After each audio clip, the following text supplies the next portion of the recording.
Saberes ancestrales de nuestras culturas preamericanas nutren nuestras venas, nuestras entrañas, nuestra piel y nuestra memoria. Y están más cerca de lo que pensamos. Teotihuacán a la mano.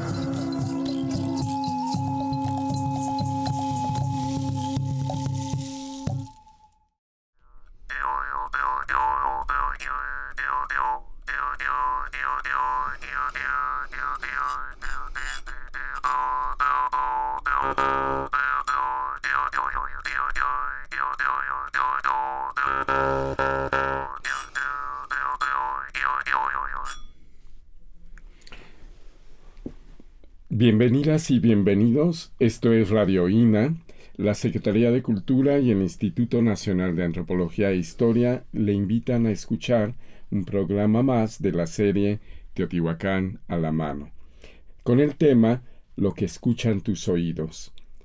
¿Cuál fue y cuál es el lugar y función que ocupa la música ayer y hoy en las poblaciones? Yo soy Jesús Torres Peralta, conductor de este programa, y tendré el enorme placer de presentarles a nuestro invitado de hoy, Julio Beas.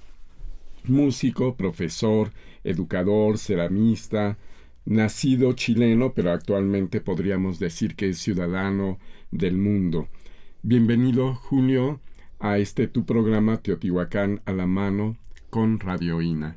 Muchas gracias, Jesús. Un saludo a todas las personas que nos están escuchando, nos están viendo y quienes conecten también con estos temas. Claro, eso que oyeron al principio del programa es un instrumento que tal vez no conozcan, bueno, por lo menos yo no lo conocía, que es un instrumento que Julio tocó. Me recuerda esos sonidos como australianos, ¿no? Que tocan cuerdas o algo parecido como esto, cerca de la boca. ¿Es un instrumento que se usa desde antiguo, Julio? Sí, este es un trompe, es un instrumento, un arpa de boca, que también se asemeja a las arpas de boca que también hay en Australia y en otras partes más orientales en el mundo. Este instrumento es muy particular porque lo que cuentan los antiguos es que lo utilizaban los hombres para poder seducir a las mujeres. Wow, yo quiero uno de estos. Oigan, bueno, déjenme decirles quién es Julio, nuestro invitado del día de hoy, un poquito más sobre su semblanza, sobre su actividad profesional. Julio Beas es además ceramista, especialista en piezas sonoras prehispánicas, docente, como él ya mismo dijo, en educación musical y licenciado en educación por la Universidad Nacional Andrés Bello de Chile. Desde hace 15 años, enseña en escuelas rurales y proyectos, proyectos sobre educación musical. Tiene una amplia experiencia en este ámbito y, bueno, también ha querido llevar sus conocimientos a otros países, por eso decía yo que es ciudadano del mundo, y por lo tanto lo invitamos aquí a Teotihuacán, al Teotihuacán de hoy en día, para que nos muestre un poco de la cultura mapuche y de las culturas prehispánicas chilenas, porque él se ha dedicado a estudiar a ellas y a reproducir algunos instrumentos. Y tuvimos, gracias a su visita, estamos teniendo una serie de actividades y vamos a tener otras en Teotihuacán donde él se va a presentar. Pero queremos hablar un poco sobre estos temas de Teotihuacán y de poblaciones antiguas. ¿Cuál era el papel de la música, la función social de la música, antes de entrar y que nos muestres con tu arte y tu talento un poco de estos instrumentos de las culturas sudamericanas, preamericanas, y sepamos un poco más de estos temas?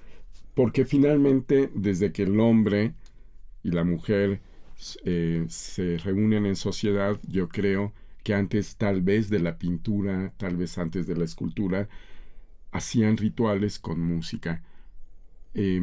Dinos tú qué piensas, en base a tu experiencia, de cuál es el papel de la función musical en los grupos humanos antiguos y modernos. Ujú.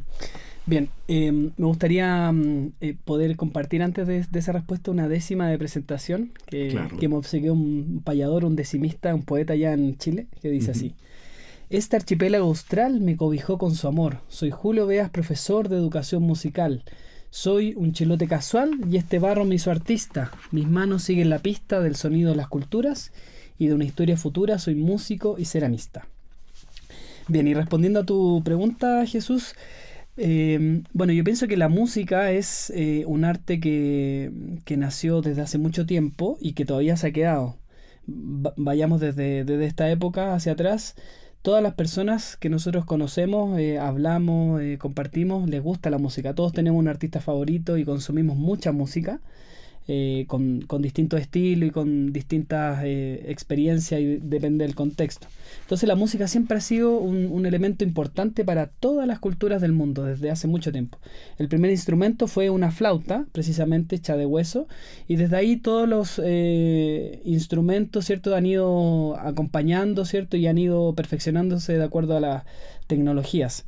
E incluso hay algunas culturas que también hay un giro bien poético.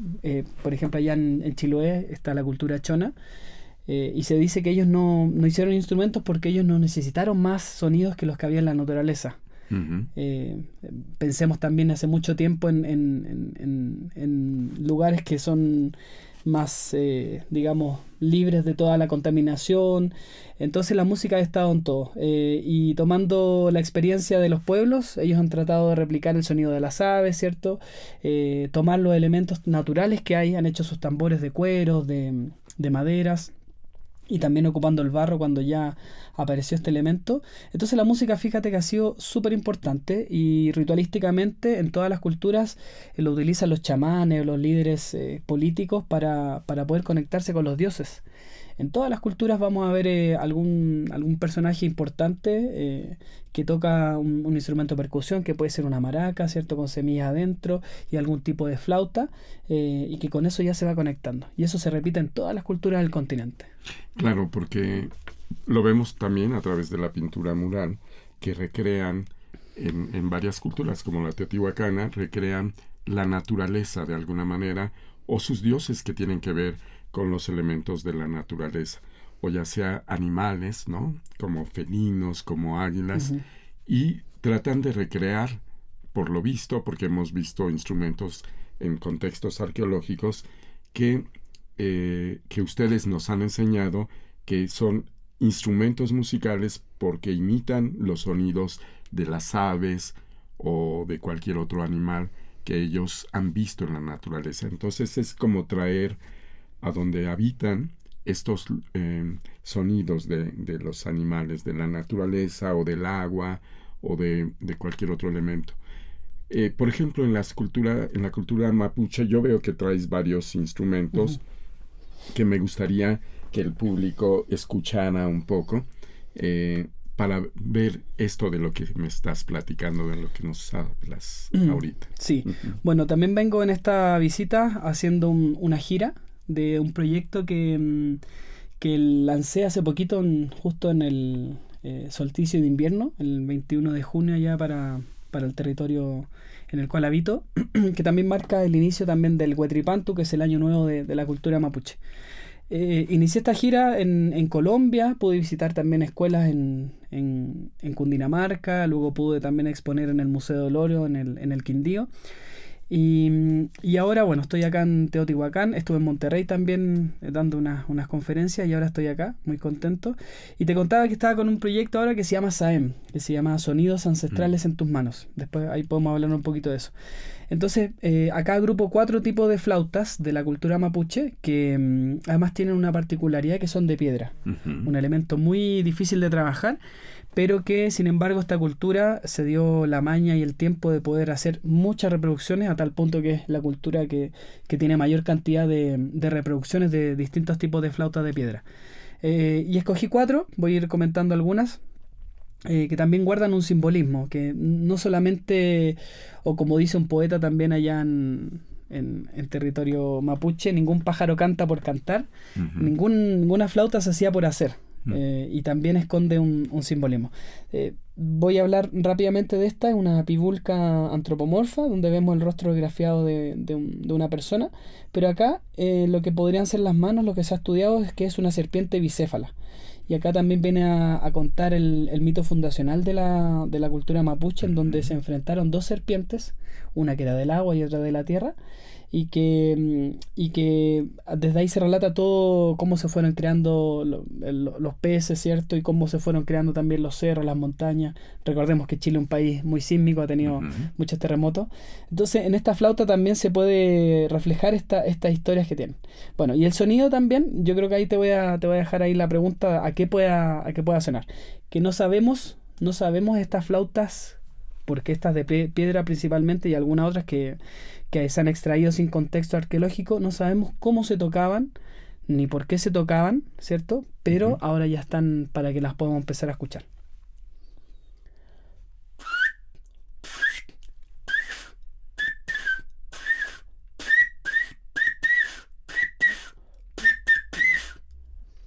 De eso no sabemos para qué se No usaba. sabemos para qué se usaba, pero yo creo que de aquí a un tiempo vamos a poder acercarnos al pensamiento y también de manera muy intuitiva, como lo hacían estas culturas, el por qué se usaban. Pero no tenemos ninguna referencia para qué ritual específico, estas de piedra, porque todas las de piedra, fíjate que lo que reunió en esta investigación están sin contexto. Entonces ahora ya es imposible saber en qué condiciones se encontraban. Esta, por ejemplo, no sé a qué te sonó.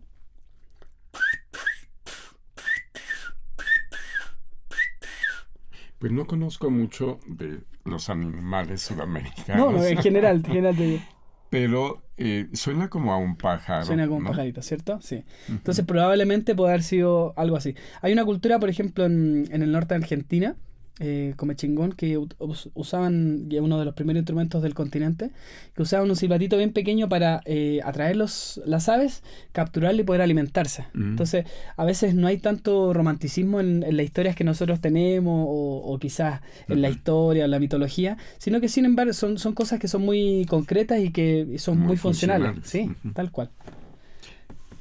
Ya. Aunque ahí habría que tomar en cuenta que tiene una iconografía con unas serpientes que seguramente tendría que ver con parte del ritual. Nos Claro. falta más información. Sí, puede ser. Como todo también, ahí estamos en esa búsqueda, en ese rescate todavía de los instrumentos. Bueno, presento otro también. Esta también es distinta, que también está representado un rostro antropomorfo, pero la original están hechas muchas, digamos, como rayas en zigzag.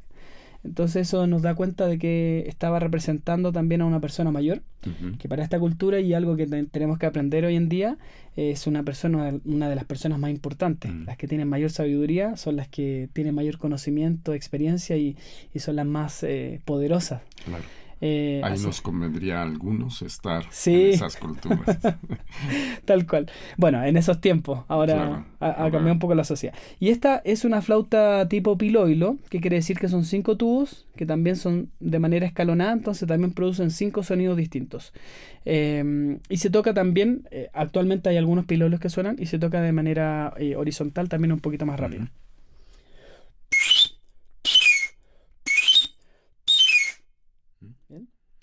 Ahora, ese sonido me recordaría... Vamos a ¿Lo repetimos?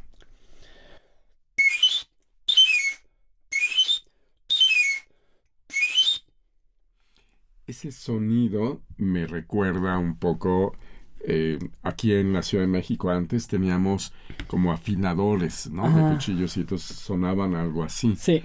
Nosotros tenemos la misma figura del afilador de cuchillo. ¿Sí? Ahora desapareció ese oficio, porque ahora ya esas piedras las encuentran en cualquier tienda y ya no prescinde de esas cosas, pero sí también está en nuestra memoria el afilador de cuchillo, que fíjate que tenía una flautita muy parecida y uno escuchaba eso y ya salía a afilarse cuchillos. Sí.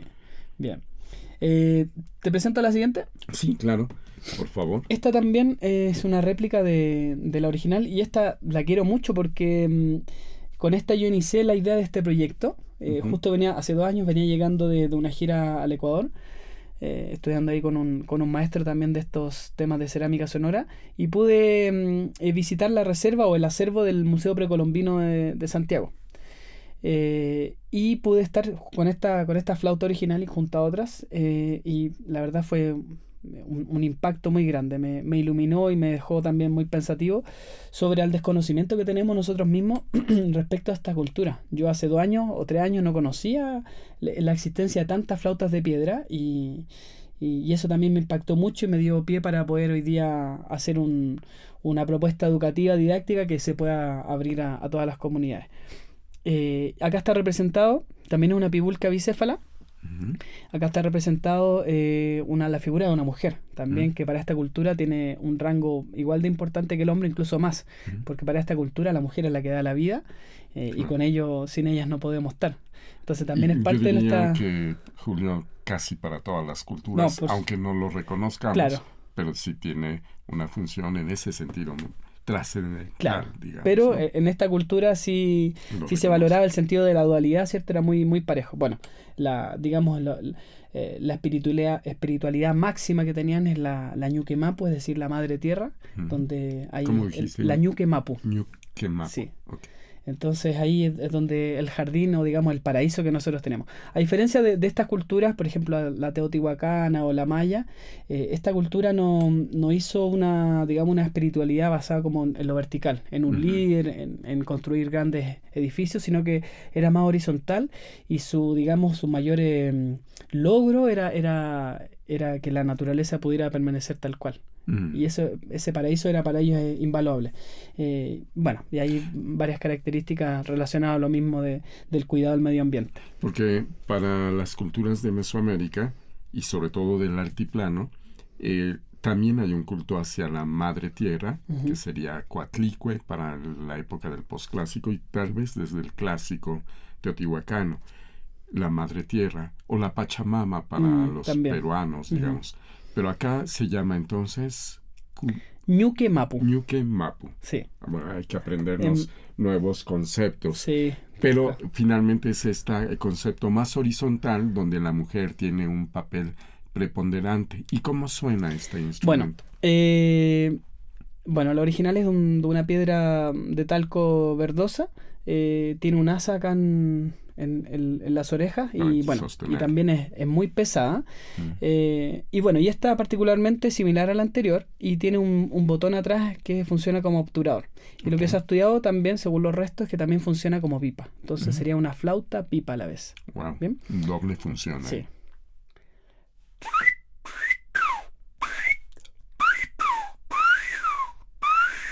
Tenemos ahí un glissando, tenemos un juego ahí Ujú. con la variación del sonido, y ahora voy con el obturador.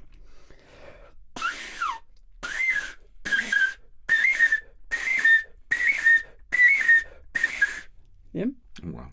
Ahí tenemos ese juego. Bueno, hidratándola un poquito más con agua o con chicha, que es la Ah, bebida por excelencia, que es un fermentado de uva o de manzana, suena un poquito mejor. es como nuestro pulque, Es como el pulque, ¿cierto? pero Sí, es sí. de Todas las maíz, flautas ¿no? en realidad sí se hidratan un poquito para que resbale más la columna de Ah, aire. ya.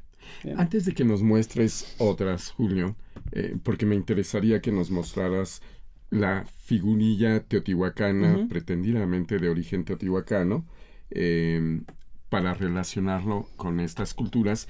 Y hablamos después de eso un poco más de sobre cómo piensas tú en la función social de la música, si la música para ellos es como un arte o es diferente como para nosotros hoy en día. La música la vemos como un estadio distinto, como la pintura, son artes en sí mismo, pero la gran pregunta es para estas culturas más comunitarias, antiguas, anteriores a la occidental.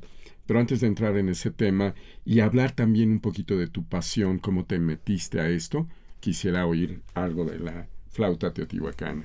Bien.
Suena como muy melodioso, no sé cómo decirlo, más suave. Ajá.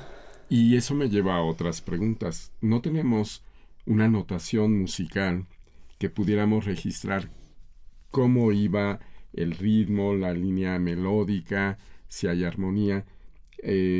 Porque ya no tenemos textos que nos indiquen o una grabación. Entonces, una libre interpretación, me imagino, pero el instrumento te da ciertas señales. ¿Eso pasa en todas estas culturas? Sí, hay una diferencia que ahora estoy abordando también en este proyecto y en la exposición, es que hay dos miradas distintas de lo que nosotros concebimos como la música. De hecho, ya uno dice música y ya tiene toda la carga, digamos, y todos los contextos y parámetros de lo que es la música europea. Uh-huh. Y que no nos libramos de eso. Nosotros decimos música y tenemos que hacer una canción o interpretar o escuchar con cierto ritmo, como tú dijiste, una melodía, hay una afinación, y esos son impedimentos que nosotros tenemos actualmente todavía para poder disfrutar de la música. Somos muy buenos oyentes de música, consumimos harta música, vamos a conciertos, pero interpretar la música se nos hace muy difícil porque tenemos todavía una carga eurocentrista muy potente. De hecho, la palabra música ya te lleva a una manera de verla que es presentacional, en donde hay un público, donde hay un músico, donde hay un compositor que ya escribió una obra, y de eso no nos salimos. Entonces no hay mucho rango para la interpretación. En cambio, estas culturas es una música, digamos, más participativa. Se hacen comunidades, no tiene todo ese, digamos, esa escuela que viene del barroco, ¿cierto? Y que se fue modernizando. Y con esto no quiero decir que hay que, digamos, como estigmatizar o digamos, quitar de nuestra vida la música europea. Eso sería imposible y sería muy difícil, y para nosotros que nos gusta este tema también nos jugaría en contra, sino que más bien hay que empezar a entender estas culturas y estos sonidos que vienen a darnos otro contexto, que son ritualísticos, que nos ayudan a ponernos en otro estado de conciencia, que nos ayudan a interactuar con la naturaleza. Muchas de estas flautas, por ejemplo, una anécdota muy cortita, estuve también en un parque arqueológico en Colombia. Y estuve tocando justamente esa flautita que te dije que era de la cultura Comechingón, que imitaba a las aves. Y el guía que nos estaba acompañando se sorprendió mucho porque justo se puso también a cantar conmigo un pájaro que era bigotudo azul o algo así. Y era un pájaro muy difícil de ver. Y él dijo que incluso venían personas de Estados Unidos específicamente a verlo y se iban sin verlo. Entonces estaba maravillado porque se podía interactuar con estos instrumentos, que es parte de la naturaleza y de lo que estos pueblos pudieron investigar. Toda esta, como te decía, toda esta tecnología es parte de eso. Y estos instrumentos te llevan a ese momento. O sea, a diferencia de un violín o de una flauta traversa, que por ejemplo la flauta traversa es mi instrumento, digamos, el que más he estudiado. Estos instrumentos son mucho más fáciles de tocar porque basta un par de ajustes, ¿cierto? Un par de recomendaciones para que pueda sonar. Y desde ahí uno ya empieza el camino de poder interpretar, de poder jugar, de poder tocar la música que uno siente, en el estado emocional que uno esté, irse a un viaje y con eso también interactuar. Entonces son dos modos de ver la vida distinta, que ellos sí lo hacían de una manera más sagrada. Nosotros no tenemos esa tradición de todos los rituales y de todas las cosas, pero sí tenemos estos instrumentos que de a poquito nos van hablando, se van presentando, nos van contando historias, ¿cierto? Con su ornamentación, y también nos van insertando dentro de una raíz que de alguna manera se ha cortado. Y si somos como justos rápidamente, esa es la otra mitad de lo que nosotros somos. Las raíces, las culturas indigenistas son parte de lo que nosotros tenemos que aprender. De hecho, si no hubiéramos descendido de ellos, probablemente no hubiéramos existido, porque ellos cuidaron mucho mejor el medio ambiente que lo estamos haciendo nosotros, ¿cierto? Si te entiendo bien, Julio, entonces esto es como conexiones musicales, es decir, los instrumentos nos conectan más con nosotros mismos, con la naturaleza, y aparte de ciertos rituales que seguían que no conocemos del todo, pero lo que sí están más conectados con la naturaleza, me imagino, por lo que nos has platicado. Y los otros instrumentos a los que haces referencia, como la flauta transversa o cualquier otro instrumento occidental, tratan de desarrollar más el virtuosismo, probablemente, también conectarnos emocionalmente, pero aunque tengan en sus orígenes tal vez las mismas raíces, unos se van por ese camino más del virtuosismo, más del instrumento en sí, y estos más en trabajo en comunidad, en trabajo con conexiones, ¿no?, entre los individuos y con la naturaleza. Eso es lo que interpreto de lo que nos explicaste un Sí, poquito. y además que hay una diferencia notable entre estos instrumentos y los que encontramos en todos los museos, que lo hacían los mismos artesanos. Mm, Y ahora, bueno, actualmente yo también lo he podido comprobar, la experiencia de poder hacer tu propio instrumento, o cuando ahora está más de moda las clases de cerámica, de hacer piezas utilitarias, es ujú. otro viaje que nos lleva a valorar un poquito más esto. Entonces, también viene de la mano el sonido que viene ya de la flauta creada, pero anteriormente hay un ritual también de ir a buscar el elemento, de trabajarlo.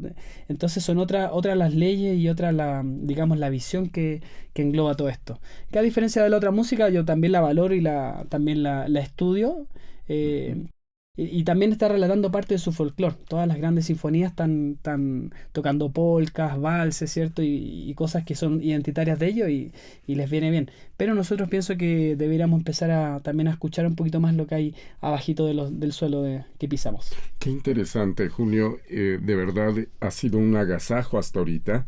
Eh, Tus instrumentos, los que traes el día de hoy, nos gustaría escuchar a más instrumentos, oír un poquito más también de tu experiencia, de cómo te metiste a esta parte de la educación musical, de la investigación, y sobre todo también ver tu otra faceta como maestro ceramista, porque Ujú. tú enseñas, ¿no?, pedagógicamente a grupos para rescatar la música a través de estos instrumentos, pero nos hace falta hablar de más cosas, sobre todo de esto que apenas insinuamos. Sin embargo, pues el tiempo es el tiempo y tenemos que terminar Está bien. el día de hoy. Estimados radioescuchas, mil disculpas porque apenas hemos abierto los sentidos gracias a Julio, y los invito para que hagamos tal vez un segundo programa, eh, y es una forma de motivarlos y acercarlos. Esta ha sido un programa más de la serie Teotihuacán a la mano, gracias a Radio INA. En la producción, la Coordinación Nacional de Difusión, a través de la Dirección de Producción Audiovisual con Ana Galicia, la subdirección de Radio INA con Gabriela Marentes, en la realización Evanibaldo Morales, grabación y edición Rubén Martínez, en el apoyo Marta Hernández, Paula Bedoy y Jerónimo Cuevas. Un agradecimiento especial a la zona arqueológica de Teotihuacán a través de su Departamento de Museos y Comunicación Educativa. Yo soy Jesús Torres Peralta. Este es su programa Teotihuacán a la mano. Muchas gracias. Hasta la próxima. Las opiniones y comentarios aquí expresados son de entera responsabilidad de quienes proporcionan la información y no representan necesariamente las opiniones de Radio INA ni comprometen el pensamiento editorial del Instituto Nacional de Antropología e Historia. Instituto Nacional de Antropología e Historia. Secretaría de Cultura. Gobierno de México.